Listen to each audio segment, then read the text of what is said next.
Alam natin na lahat ng music video ng 1Z Entertainment na kanilang nilabas at ginawa ay dekalidad.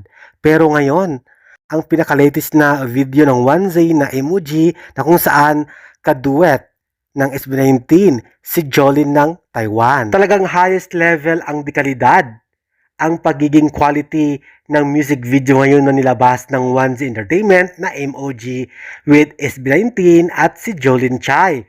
Pwede panlaban, pwede ipangharap sa mga American music video sa mundo at panlaban sa mga global stage artist. I mean, pwede ipantapat sa mga American music video ngayon dahil sobrang mapawaw ka sa maayos at perception ng video na ginawa ng 1Z Entertainment na emoji music video. Hito nga, sa thread, mayroong isang netizen o fan ng SB19 naglabas ng saloobin. Sabi sa post niya, this high-quality music video and sound being Filipino-produced is actually insane. Just proves how talented and creative Filipino artists are given the right platform and resources.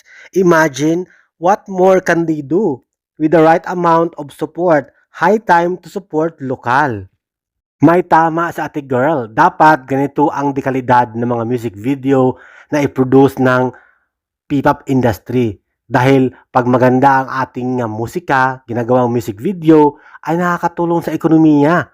Kayo ba ay naniniwala na pag dekalidad ang entertainment, lalo na ang music entertainment, ay malaking impact ito at may contribution sa ating ekonomiya dahil nagbibigay sila ng tax.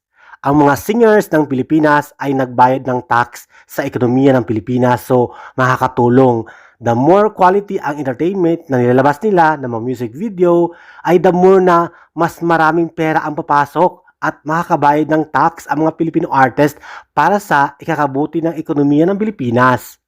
Additional, kung the more dekalidad ang mga music video na ating ipoproduce sa mga P-pop artist music video, ay ito ay mapansin sa buong Amerika at pwede ipanlaban. Pwede tayo makipagtagisan ng galing sa K-pop. Talagang mapanganga ka at mapawaw ka sa ganda at dekalidad ng music video na to.